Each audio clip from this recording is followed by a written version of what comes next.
Mr. Imran Khan, Prime Minister of Islamic Republic of Pakistan.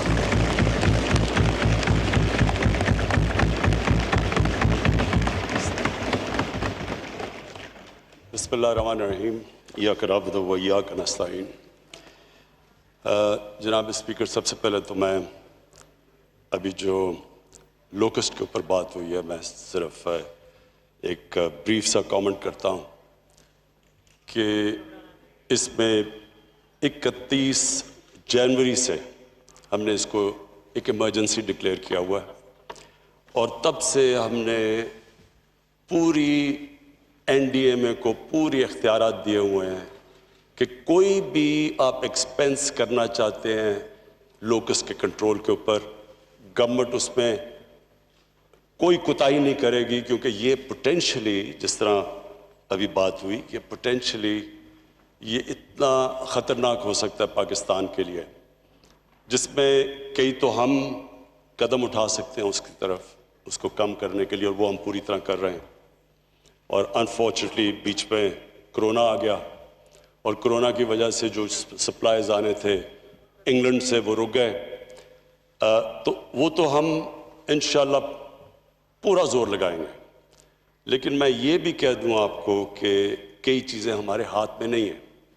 اس وقت یہ horn of Africa کے اندر سے، یہ جو ادھر سے لوکسٹ کا یہ بڑا انیوژل، 25 سال میں ایک دفعہ اس طرح کا فینومینا ہوتا ہے، تو وہ ادھر سے جو آ رہا ہے، وہ ایک ہمیں خطرہ یہ کہ ہندوستان سے بھی اور ایران سے بھی جو سوام آئے گا، ہم اپنا تو کنٹرول کر لیں گے، لیکن اس کا بھی کسی کو اندازہ نہیں ہے۔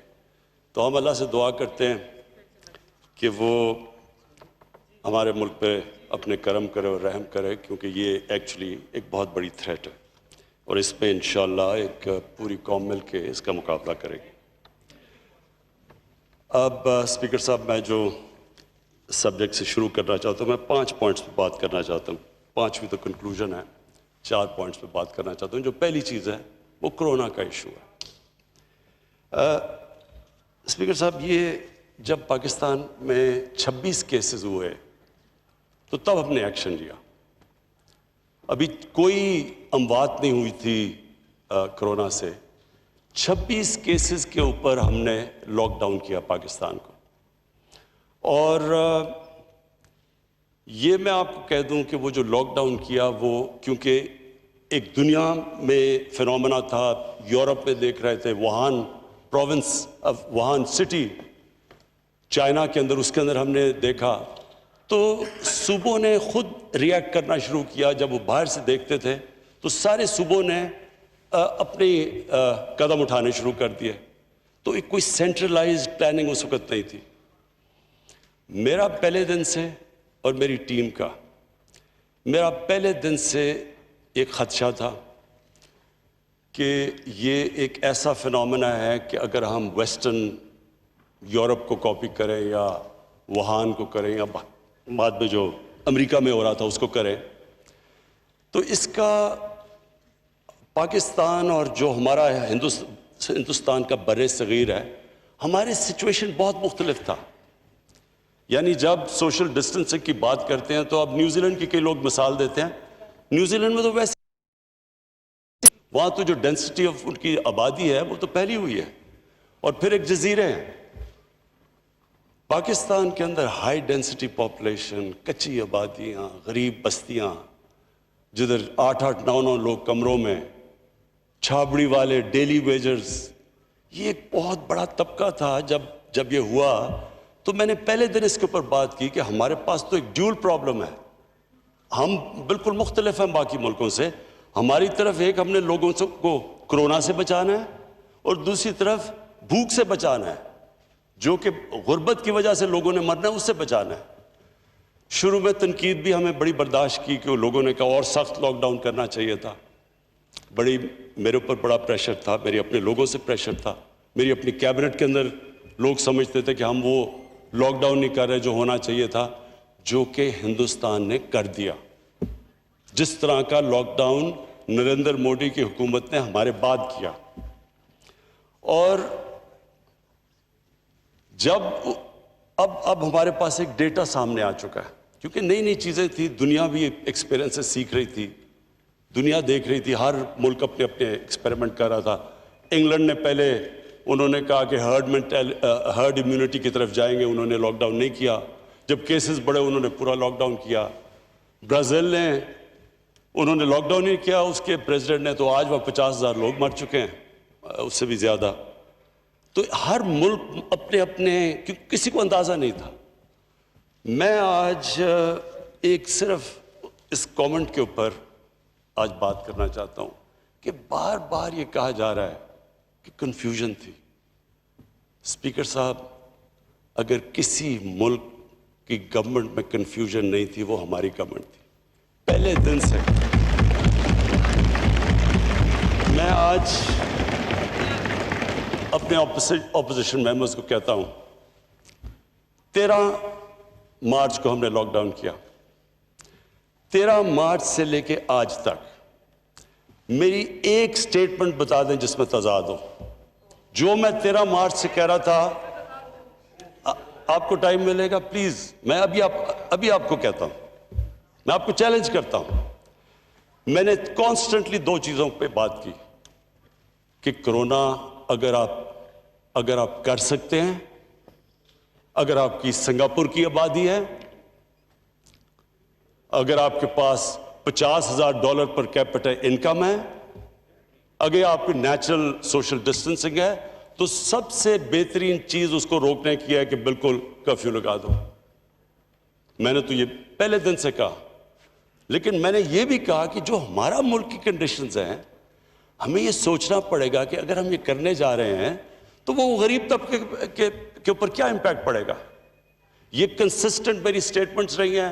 میں آپ کوئی اٹھا کے دیکھ, آپ تو بڑا آسان ہے, سوشل میڈیا پہ ساری تقریریں آپ کے سامنے ہیں, کبھی کنفیوژن نہیں آئی. اور میں آج اپنی جو ٹیم, جو NCOC میں ہم نے ٹیم بنائی جس میں مختلف ڈاکٹرز بھی تھے, ہمارے ڈیٹا گیدر کرنے کے بھی لوگ تھے, اسد عمر وہ لیڈ کر رہے تھے, میں آج خاص ان کو خراج تحسین پیش کرتا ہوں کیونکہ یہ انہوں نے جس طرح کا وہ ادارہ تھا,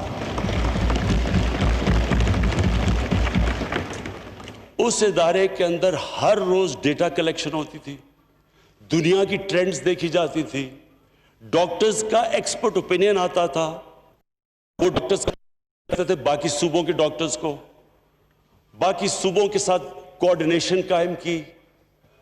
پہلے کوئی بھی ڈیٹا ہی نہیں تھا, ہمیں یہی نہیں پتا تھا کہ ہمارے پاس کتنے وینٹیلیٹرز ہیں پاکستان میں ہاسپٹل میں, کوئی کسی کو نہیں پتا تھا. ہمیں یہ کوئی اس طرح کے ہمارے پاس پاکستان میں انٹینسو کیئر بیڈز کتنے ہیں, ٹرینڈ سٹاف کتنا ہے, یہ کوئی ڈیٹا اویلیبل نہیں تھا.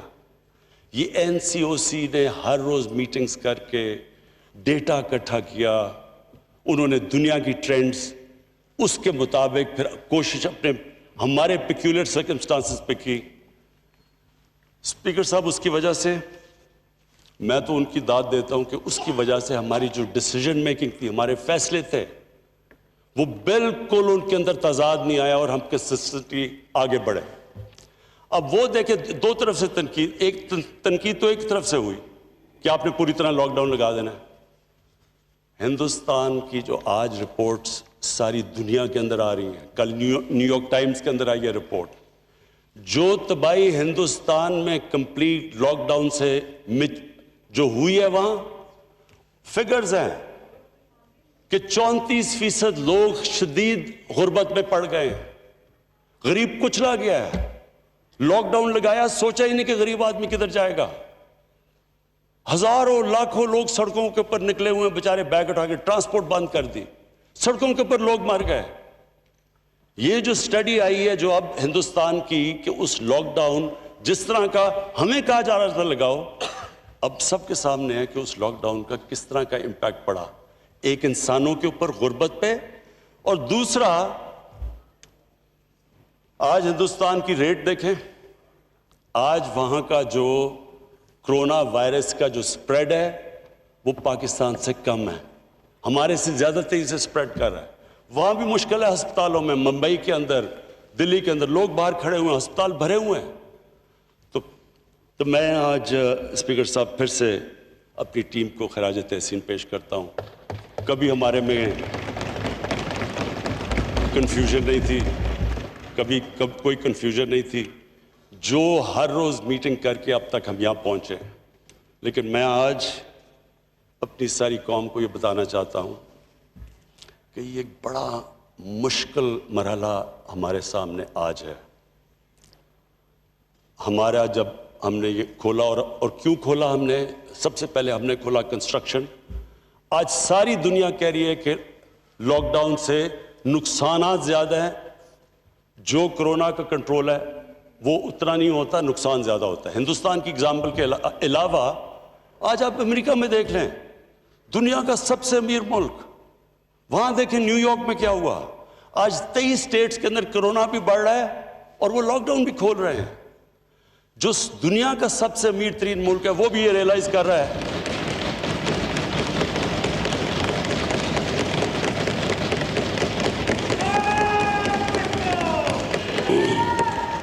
وہ بھی ریئلائز کر رہا ہے کہ دنیا کی سب سے طاقتور اکانومی بھی جب آپ ایک اکانومی کو بند کرتے ہیں وہ بھی برداشت نہیں کر سکتی اس کے اثرات. تو ہم وہ تھے جنہوں نے سب سے پہلے بات سمارٹ لاک ڈاؤن کی کہ سارا 22 کروڑ لوگوں کو بند نہ کرو، smart lockdown, hot spots دیکھو. یہ ساری ہماری NCOC کا کمال ہے کہ وہ انہوں نے پوری اسٹڈی کر کے اپنے ملک کی کنڈیشنز میں جس طرح ہم چلے. اب تک اللہ کا کرم ہوا ہے ہمارے ملک پہ کہ آپ ہماری آبادی دیکھیں اور جس طرح ہم اس میں سے نیویگیٹ کر کے نکلے ہیں، ابھی تک اللہ کا بڑا کرم ہے. لیکن جو اگلا فیز ہے اسپیکر صاحب، یہ مشکل فیز ہے. یہ مشکل اس لیے ہے کہ ہم پوری کوشش کر رہے ہیں کہ عوام کو سمجھ آئے کہ SOPs کو فالو کرنا کیوں ضروری ہے. جو بھی ایک فیکٹری کھولتے ہیں، ٹرانسپورٹ کرتے ہیں، جو بھی آپ اپنی کاروبار کی آپ ایکٹیویٹی جب کھولتے ہیں، اور وہ ہمارے لیے ضروری ہے کیونکہ ہم نے روزگار دینا ہے لوگوں کو، وہ اس لیے ضروری ہے فالو کرنا کہ جب کلسٹرز ہوتے ہیں ہمیں پتہ ہے یہ بیماری پھیل جاتی ہے تیزی سے، اور ہمیں یہ بھی پتہ ہے کہ اگر یہ احتیاط نہ کی گئی تو ہمارے ہاسپٹلس پہ پریشر پڑ گیا ہے، اور اگر احتیاط نہ کی تو مزید اور پڑنے والا ہے.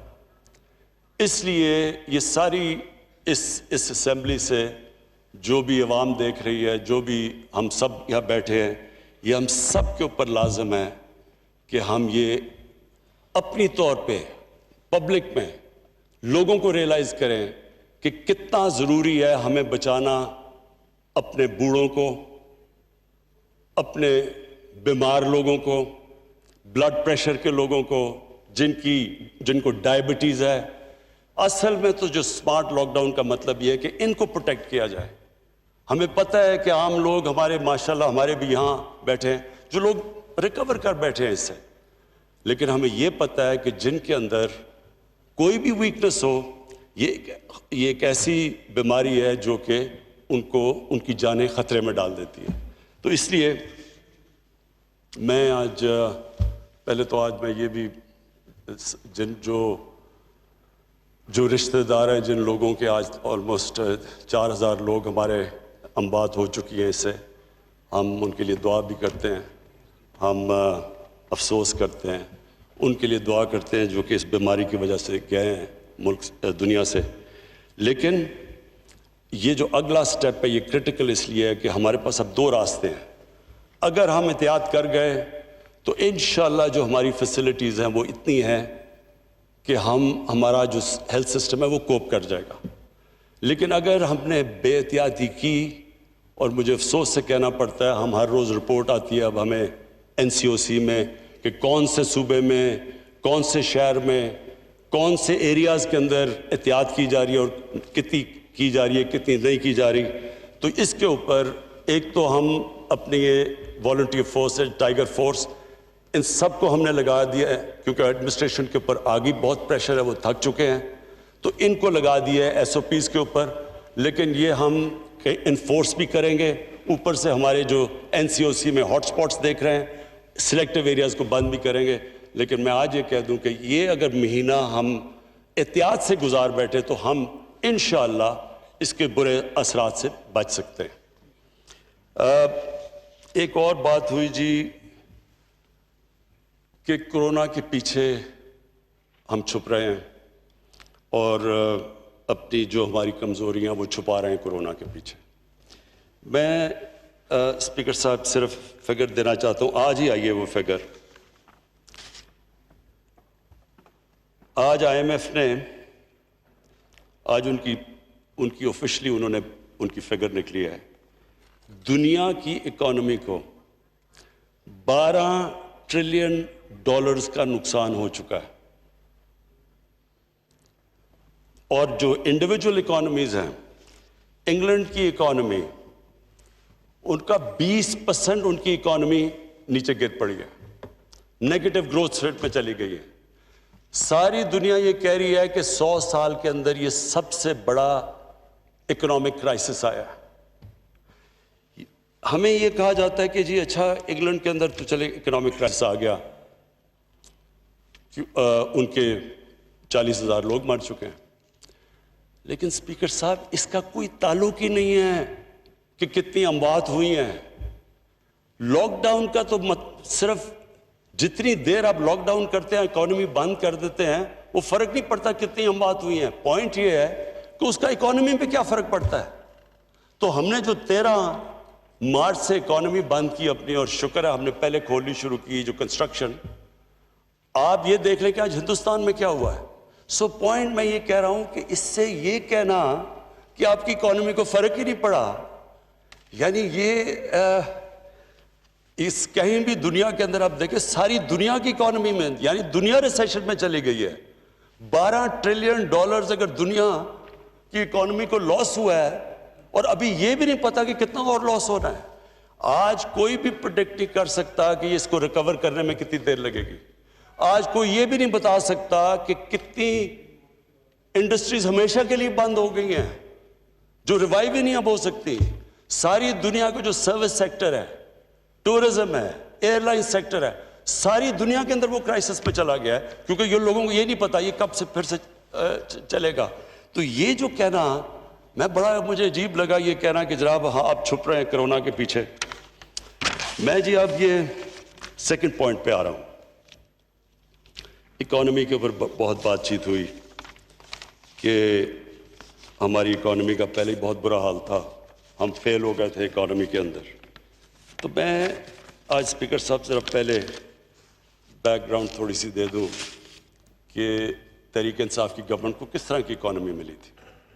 یہ میں آپ کو فگرز دے رہا ہوں, یہ ساری اوتھینٹیکیٹ آپ کر سکتے ہیں کہ کیا ہمیں تو ایسے لگ رہا ہے کہ ہمیں کوئی سوئٹزرلینڈ کی اکانومی ملی تھی. ہم تو اسی میں پرفارم کرنا ہے جو ہمیں ملی تھی. ہمیں تو وہاں سے گیج کریں کہ کیا یہ آپ نے 0.0 سے شروع کیا تھا, کیا آپ اوپر گئے یا مائنسز میں گئے. تو میں آپ کے سامنے صرف سٹیٹسٹکس رکھ دوں, تو یہ آپ کو خود ہی ایکسپلین کر دیں گے کہ اکانومی ملی کیسے تھی. سب سے بڑا پرابلم $20 ارب کا کرنٹ اکاؤنٹ ڈیفیسٹ تھا. میں عام لوگوں کو جو دیکھ رہے ہوں گے میں سمجھانا چاہتا ہوں, کوئی شاید کرنٹ اکاؤنٹ ڈیفیسٹ کو صحیح طرح نہ سمجھ سکے. دنیا جب کسی اکانومی کو دیکھتی ہے کہ کیا اس کی صحت اچھی ہے یا بری ہے, وہ صرف ایک فگر دیکھتی ہے. سب سے پہلی جو فگر دیکھتی ہے وہ دیکھتی ہے ایک ملک کے اندر ڈالر زیادہ آ رہے ہیں یا ملک سے باہر ڈالر زیادہ جا رہے ہیں. اگر آپ کے ملک کے اندر یہ کرنٹ اکاؤنٹ ڈیفیسٹ ہو تو اس کا مطلب کہ آپ کی اکانومی بیمار ہے. جو ہمیں اکانومی ملی یہ پاکستان کی تاریخ کا ڈالر ٹرمز سب سے بڑا ڈیفیسٹ تھا $20 ارب کا. اس کے بعد اور وہ کیوں ہوا, وہ ہوا بھی کیوں. ہماری جو ایکسپورٹس تھی وہ $20 ارب کے اوپر تقریباً سٹیگنیٹ کر گئی, لیکن جو امپورٹس تھی وہ $60 ارب پہ چلی گئی. جب اتنا بڑا تضاد امپورٹ اور ایکسپورٹ پہ ہو تو اس کا سب سے بڑا امپیکٹ کدھر جا رہا تھا, ایکسچینج ریٹ کے اوپر. ڈالر کم ہو جاتے ہیں, ڈالر کی قیمت اوپر, روپے کی قیمت نیچے, تو پرابلمز تو سارے ادھر سے شروع ہو جاتے ہیں. جب ہم آئے تو سب سے بڑا مسئلہ کیا ہوا, مہنگائی. اب مہنگائی کیسے نہ ہوتی. مہنگائی جب روپیہ پہلے 104 پہ تھا, جب ہمیں ملا جب تک ہماری باری 122 پہ ہو گیا اور وہ ہمارا جا کے اینڈ میں روپیہ پہلے گرا اور پھر سٹیبلائز کر گیا جو ہم نے قدم اٹھائے. لیکن جو اس کا امپیکٹ پڑا جب سپورٹس مہنگی ہو گئی, جب آپ کا روپیہ کمزور ہوا اور جب تیل کی قیمت مہنگی ہو گئی, اس کا امپیکٹ بجلی پہ سب پہ پڑ گیا. تو اسپیکر صاحب وہ ملک میں لوگوں میں غربت میں اضافہ ہونا تھا, وہ مشکل وقت آنا تھا جب یہ ایڈجسٹمنٹ ہونی تھی. لیکن یہ ہم نے تو انہیریٹ کی تھی, یہ ہم نے تو نہیں اتنا بڑا یہ ڈیفیسٹ دیا. اب دوسرا جی, جو قرضے گئے لائبلٹیز 2013 میں 16 ٹریلین 16,000 ارب روپے کا قرضہ تھا. جب ہماری باری آئی تو وہ ٹوٹل لائبلٹی 30,000 ارب پہ پہنچ گئی.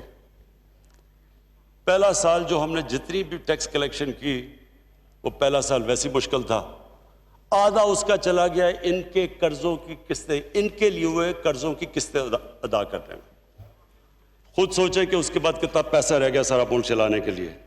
جو ریزروز تھے ان کے 20 ارب ڈالر کے ریزروز تھے, وہ کریش کر کے 10 ارب ڈالر پہ آگے جب ہمیں گورنمنٹ ملی. اور میں آپ کو یہ بھی بتاؤں کہ حال یہ تھا شروع میں کہ ہمارے پاس پیسے نہیں تھے, جو ہماری جو لائبلٹیز تھیں, جو ایکسٹرنل لائبلٹیز تھیں, ہمارے پاس پیسے نہیں تھے. اسپیکر صاحب دنیا میں گئے, اپنے دوستوں کے پاس گئے, پیسے مانگنے گئے کہ جناب ہمارے پاس ریزروز نہیں ہیں, ہماری مدد کریں. دیکھیں اسپیکر صاحب, میں اس ملک کا سب سے بڑا فنڈ ریزر ہوں, 30 سال سے پیسے اکٹھے کر رہا ہوں. مجھے کبھی شرم نہیں آئی پیسے اکٹھے کرتے ہوئے جب میں پاکستانیوں سے پیسے اکٹھے کرتا ہوں اپنے ملک کے لیے,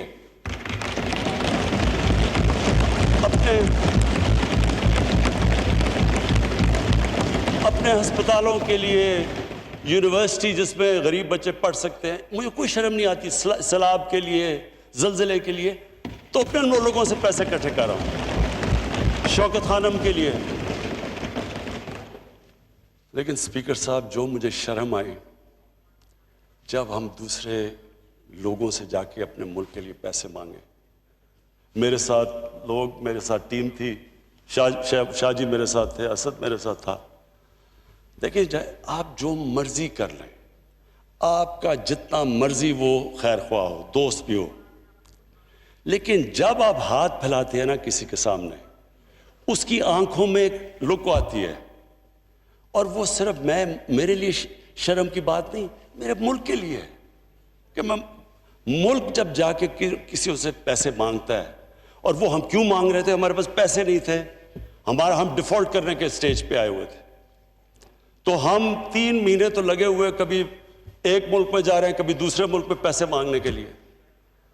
اور اسپیکر صاحب یہ ہماری وجہ سے نہیں تھا, یہ ہمارے ملک کی بدقسمتی کہ ہمارے جو اس ملک میں لیڈرشپ تھی.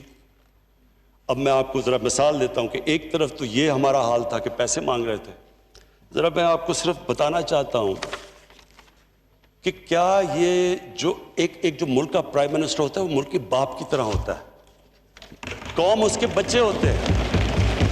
میں سمپل سوال آپ سے پوچھتا ہوں کہ کیا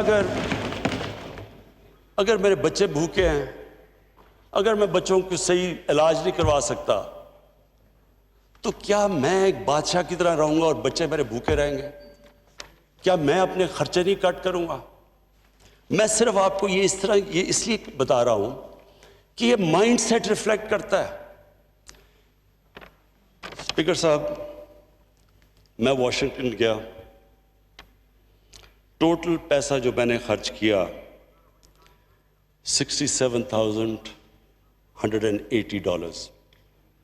یہ میرا سارا ٹرپ کا تھا. ٹھہر جائے ایک منٹ پہلے. نواز شریف نے وہی ٹرپ کی واشنگٹن کی, $549,000.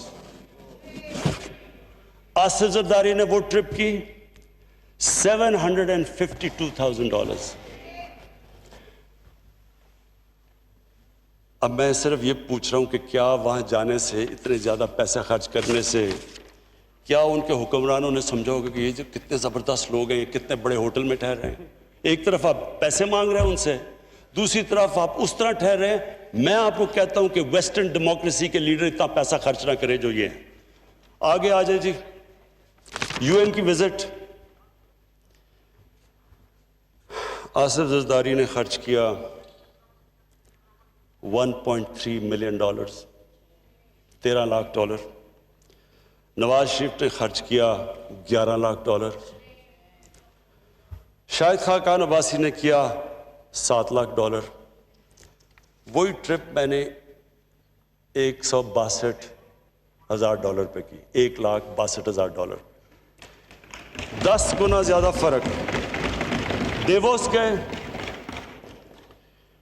ڈیووس میں جناب گیلانی صاحب گئے تو انہوں نے $460,000 پہ کی. نواز شریف نے $762,000 پہ کی. شاہد خاقان عباسی نے $561,000 پہ کی، اور میں نے کی $68,000 پہ. میں صرف اسپیکر صاحب، میں آپ کے لیے صرف یہ اس لیے کہہ رہا ہوں، میں صرف آپ کے لیے کہہ رہا ہوں، میں آج یہ صرف پوچھنا چاہتا ہوں کہ کیا جب آپ ایک مقروض ملک، جو میں آپ کو بتا رہا ہوں قرضے لے رہے ہیں، اور میں آپ پھر سے کہتا ہوں، جب شرم آتی ہے، کیوں مجھے اپنے لیے تو علیحدہ، جو میری قوم، وہ کیا سمجھتے ہوں گے ہماری قوم کو. اور آپ کو یقین دلاؤں کہ سب دنیا کو، ساری دنیا کو پتا ہوتا ہے کہ کس ملک کا کیا حال ہے. آج تو آپ اپنے موبائل فون پہ بتا دیں کہ کون سے ملک کے کتنے قرضے ہیں، کیا اس کی سٹیٹ ہے، کتنے اس کی کرنٹ اکاؤنٹ ڈیفیسٹ کی. تو ایک طرف ہم قرضے لیتے جا رہے تھے، ہماری 10 سالوں میں لائبلٹیز گئیں 6,000 ارب سے 30,000 ارب پہ. لیکن جو لوگ اوپر بیٹھے ہوئے تھے، کیا ان کو نہیں پتا تھا کہ یہ ملک، ایک ڈالر امپورٹنٹ ہوتا ہے؟ کیونکہ آپ ایک ملک کے اندر کلچر بناتے ہیں، آپ لوگوں کو بتاتے ہیں کہ ہمیں فکر ہے.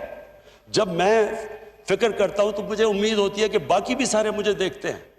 میں نے اگر اپنا یہ جو سٹاف تھا میرا پرائم منسٹر ہاؤس کا، 534 کام کرنے والے تھے، وہ آدھے کر دیے، پیسہ ہم نے کم کر دیے، اور اسپیکر صاحب یہ اور بھی کم ہو سکتے ہیں. لیکن وہ سٹاف آج کل کے زمانے میں ان کو بے روزگار نہیں کرنا چاہتے تھے. ہم اور بھی کم کر سکتے ہیں. ہر جگہ جب کہ کہیں بھی دنیا میں جب ایک آسٹیرٹی، ایک ملک مشکل میں آتا ہے تو ایک پھر حکمرانوں اپنی اگزامپل سے لیڈ کرتے ہیں. وہ یہ نہیں کرتے کہ خود پیسے اور لوگوں کو کہیں کہ وہ پیسے نہ خرچ کریں. آگے آ جائے جی. اسٹیٹ بینک کی بورونگ جو ہمیں ملا 6 ٹریلین روپیہ خرچ کیا، 6,000 ارب روپیہ سپریم کورٹ سے لیے، جو ہم نے ختم کر دیا. ہم نے کوئی بورنگ نہیں کی. پھر جی جو 70% جو قرضے تھے، 70% وہ شارٹ ٹرم تھے. ہم نے آ کے الٹا کر دیا. ہمارے آج 76% قرضے لانگ ٹرم ہو گئے. ہم نے وہ چینج کر دیا ڈیٹ کا، کیونکہ شارٹ ٹرم زیادہ مہنگے ہوتے ہیں. میں صرف یہ یاد کرا رہا ہوں کہ یہ سچویشن تھا کیا. سرکولر ڈیٹ انہوں نے 2013 میں ساری سرکولر ڈیٹ 480 یا جتنی بھی تھی انہوں نے واپس کر دی. اس کے بعد جب ہمیں ملی گورنمنٹ 1.2 ٹریلین روپیز کی سرکولر ڈیٹ پہنچ گئی. 1200 ارب کانٹریکٹس. اب ہم پھنس کیسے گئے؟ سارے کانٹریکٹس پہلے کے سائن ہوئے ہیں. ہمارے دور میں تو مجھے کریکٹ کر دے اگر عمر یوں پہ بیٹھا ہے، کہ ہمارے دور میں تو ایک ونڈ پاور کے کانٹریکٹ ہیں جو کہ 4 یا 5 سینٹ پہ ہوئے ہیں. باقی تو سارے پرانے کانٹریکٹس تھے. تو ایک تو ادھر پھنس گئے. بجلی مہنگی پروڈیوس ہو رہی ہے، بیچ رہے ہیں سستے، بیچ میں سرکولر ڈیٹ آ گئی. اس کے بعد گیس کے 15 سال کا کانٹریکٹ ہم نے LNG کا کر لیا. وہ ہم نے تو نہیں کیا. اب وہ گیس اسے آدھی قیمت کی بک رہی ہے، اس سے بھی کم. لیکن ہم 15 سال ہم نے تو نہیں کیا. تو یہ لائبلٹیز کے ساتھ، تو میں یہ صرف پہلے بتانا چاہتا ہوں کہ اس بوجھ کے ساتھ پاکستان ملا تھا. جو مجھے یہ بتایا جا رہا تھا کہ جناب یہ تو سارا کچھ کیا، یہ جواب ہمارے سے مانگے جا رہے ہیں، جواب تو ان کو دینے چاہیے جو اس اسٹیٹ پہ پاکستان چھوڑ کے گئے تھے۔ اب ہم نے کیا کیا؟ ہمارا کرنٹ اکاؤنٹ ڈیفیسٹ، جو میں پھر سے سب کو کہتا ہوں کہ ایک چیز ہوتی ہے جب دنیا آپ کو طرف دیکھتی ہے تو وہ دیکھتی ہے کہ کیا آپ کا کرنٹ اکاؤنٹ سرپلس پہ ڈیفیسٹ پہ۔ 20 ارب ڈالر سے آج 3 ارب ڈالر پہ ہماری کرنٹ اکاؤنٹ ڈیفیسٹ آیا۔ پرائمری ڈیفیسٹ کا مطلب یہ کہ آپ نے اپنے خرچے اور اپنی آمدنی کو بیلنس، نقصان میں فائدے میں ہے۔ پرائمری مائنس قرضے، یعنی جو آپ نے قرضوں کی قسطیں ادا کرنی ہے، جو قرضے پچھلوں نے لیے ہوئے تھے۔ اس باری ہمارا پرائمری ڈیفیسٹ سرپلس پہ تو نہیں آیا لیکن لیول ہو گیا، ختم ہو گیا۔ اور میں سمجھتا ہوں یہ اس لیے کہ ہم نے ساری اپنی آسٹیرٹی کیمپین کی، ہم نے اپنے خرچے کم کیے، میں ہماری گورنمنٹ کے، ہماری فیڈرل گورنمنٹ کے خرچے کم کیے۔ ہم نے پاکستان آرمی کو کہا، پہلی دفعہ پاکستان کی فوج نے، یہ دوسری دفعہ ہے کہ انہوں نے ریل ٹرم سے اپنے خرچے کم کیے، جبکہ ہندوستان اپنے خرچے بڑھا رہا ہے۔ اس لیے کہ سارے ملک نے فیصلہ کیا کہ ہمارے پاس پیسے نہیں ہیں۔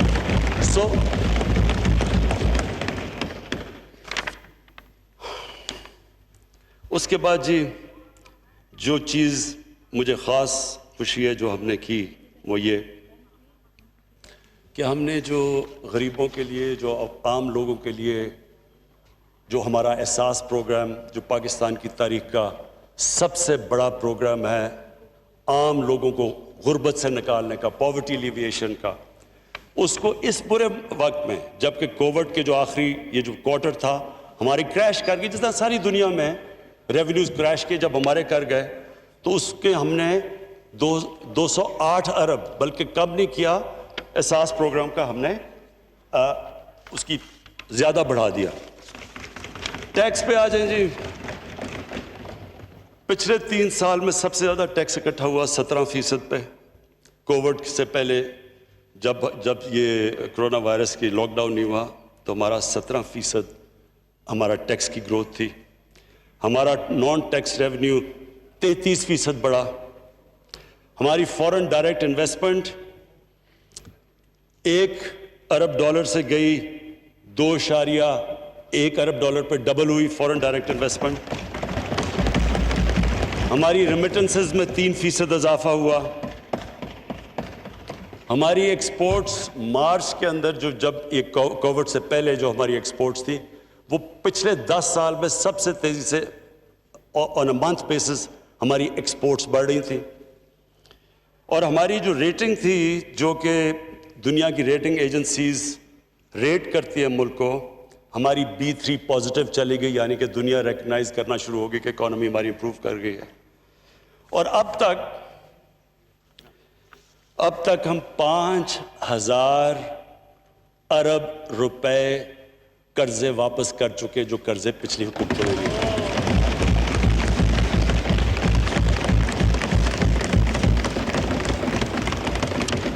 اب جی میں آپ کو وے فارورڈ بتاتا ہوں کہ یہ جو آج کل حالات ہیں، مشکل حالات ہیں، سب جانتے ہیں، ان کی ساری دنیا کو پرابلم ہے، ہمیں اکیلے کو نہیں ہے۔ تو یہ جو اب حالات ہیں اس کے اندر اب ہم کیا پروپوز کر رہے ہیں؟ میں ابھی بھی یہ کہتا ہوں کہ اس کی پوری طرح امپیکٹ ساری دنیا کے اندر فیل ہو رہا ہے، کیونکہ جو سب سے زیادہ امپیکٹ پڑا ہے وہ سروس انڈسٹری پہ پڑا ہے، ہوٹلز پہ، ریسٹورنٹس پہ، ٹورزم پہ۔ ہمارے علاقے ہیں کئی، اور مجھے خاص طور پہ افسوس ہوتا ہے ہمارے جو پہاڑی علاقے ہیں وہاں صرف وہ ڈپینڈ کرتے ہیں، ناردرن ایریاز ہیں ہمارے، وہ ڈپینڈ کرتے ہیں کہ 4-5 گرمیوں کے مہینے میں جو وہ اپنی آمدنی اکٹھی کرتے ہیں۔ تو اس وقت جو سب سے بری طرح یہ بہت بڑا ایک علاقہ متاثر ہوا ہے اس کے ساتھ، ہماری تھوڑی ٹورزم کھولیں، لیکن ہر وقت پریشر پڑا ہوا ہے کہ ایک طرف ہمیں فکر ہے کہ وہ کرتے ہیں تو کرونا اوپر نہ چلی جائے، دوسری طرف لوگوں کی جانیں بچائیں، لوگ بھوکے نہ مر جائیں۔ تو یہ سب سے، تو ابھی ہم کوئی پریڈکٹ نہیں کر سکتے کہ اس کا اتنا کتنا فال آؤٹ آئے گا، تو ہم اس کے لیے ویسے میں کہنا چاہتا ہوں کہ پوری طرح ہم تیار بیٹھے ہیں.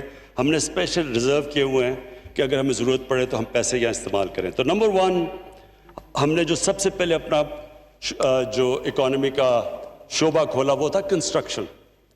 اس وقت پاکستان کی تاریخ میں کبھی بھی کنسٹرکشن سیکٹر کو اتنا زیادہ انسینٹیوائز نہیں کیا جو آج کیا گیا.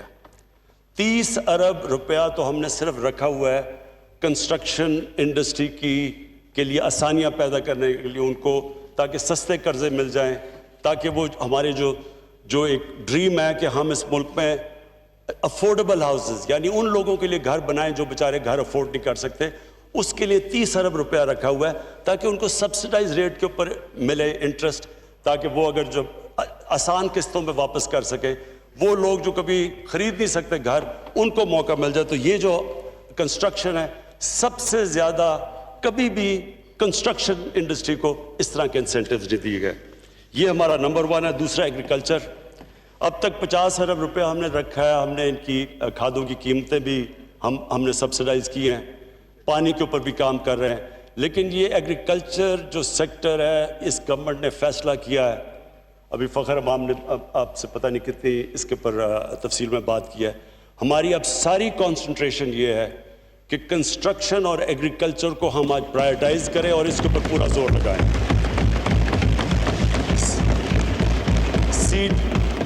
سیڈ ڈیولپمنٹ کے اندر کیونکہ ہم کہیں بہت اور اس میں ہم چائنا کی پوری مدد دے رہے ہیں. میں آپ کو کہنا چاہتا ہوں کہ چائنا سے مسلسل ہماری کوشش ہے کہ ان سے ٹیکنالوجی ٹرانسفر کروائی جائے ایگریکلچر سیکٹر کے اوپر. ہم نے جو اپنا پی ایس ڈی پی ہے اس مشکل حالات میں بھی ہم نے اپنا پی ایس ڈی پی کو کم نہیں کیا, اور ہم نے اپنے نان ڈیولپمنٹ ایکسپینڈیچر کے اوپر کٹس ڈالے ہیں.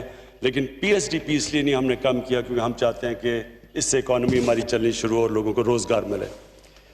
ہمارا جو تیسرا انڈسٹری کے اندر جب تک ہم اپنی ایکسپورٹس نہیں بڑھاتے ہم اسی کرائسس کے اندر جو اب تک پھنسے ہیں, یہ کرنٹ اکاؤنٹ ڈیفیسٹ میں پھنسے رہیں گے.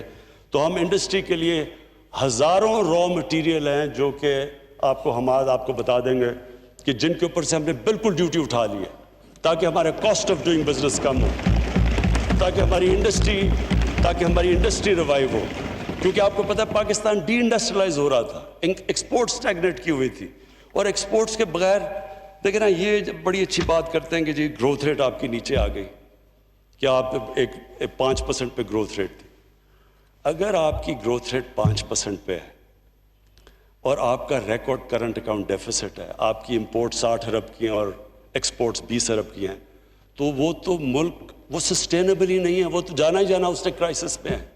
جو بھی دنیا آگے نکلی ہے وہ تو صرف نکلی ایکسپورٹ لیڈ گروتھ کے اوپر ہے.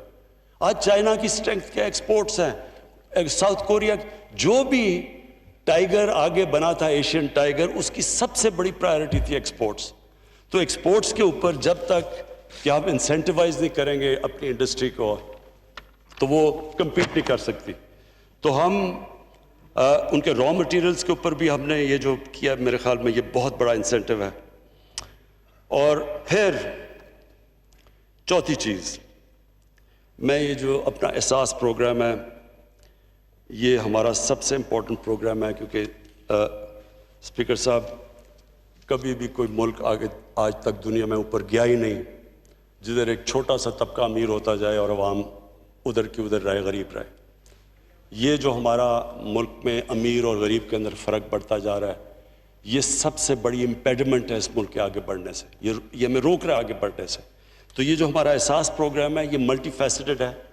ایک تو کیش ہینڈ آؤٹس, یہ جو ہم نے بڑے مشکل وقت پہ جو بچایا ہے لوگوں کو, یہ جو کیش دیا ہے 144 ارب روپیہ, یہ جو یہ ریکارڈ ٹائم کے اندر اتنا زیادہ پیسہ, اتنے زیادہ 1 کروڑ 20 لاکھ خاندان کو اتنے تھوڑے ٹائم پہ اتنا زیادہ پیسہ اور شفافیت سے. کوئی آج نہیں کہہ سکتا کہ کسی نے پولیٹیکل بیسس پہ یہ پیسے بانٹے. اور یہ انشاءاللہ 100 اور یہ ہم اس کو آگے بھی ایکسپینڈ کر رہے ہیں, اور اس کو 1 کروڑ 60 لاکھ خاندانوں تک ہم یہ لے کے جا رہے ہیں. جو اسپیکر صاحب جو دوسری چیز جس کے اوپر مجھے خاص میں سمجھتا ہوں کہ یہ جو میری اور ہماری پارٹی کی ہمیشہ یہ جو ہماری ویژن ہے کہ اس نے جانا ہے ایک فلاحی ریاست کی طرف، تو فلاحی ریاست کے اوپر جو پہلا ہم نے قدم اٹھایا تھا مشکل حالات میں، جس طرح میں نے بتایا اکانومی ملی، پناہ گاہ، اب تک ہم 200 پناہ گاہ بنا چکے ہیں، اور ہمارا پروگرام ہے کہ یہ جدھر بھی لیبر سینٹرز ہے، جدھر بھی مزدور جاتا ہے، جدھر بھی ڈیلی ویجر آتا ہے، اس کے لیے ہم یہ پناہ گاہ بناتے جائیں تاکہ اس کے پیسے بچیں۔ وہ جب پناہ گاہ میں ٹھہرتا ہے تو اس کو کھانا ملتا ہے، وہاں اس کو کوئی رینٹ نہیں کرنا پڑتا، سڑک پہ نہیں سوتا، وہ نہاتا ہے وہاں۔ تو یہ ہم پناہ گاہ، ہمارا پورا پلان ہے کہ یہ سارے پاکستان میں ایکسپینڈ کرنا ہے، اور یہ وہ ویژن ہے ایک فلاحی ریاست کی طرف، جس کا مجھے خاص طور پہ یہ پناہ گاہ کے اندر جب میں اپنی پارٹی کے لوگوں کو بھی کہتا ہوں کہ جا کے دیکھیں مزدوروں سے بات کریں، پتہ تو چلوائیں کہ آپ کو پتہ چلے کہ عام آدمی کئی دفعہ کن مشکلات کا سامنا کرنا پڑتا ہے۔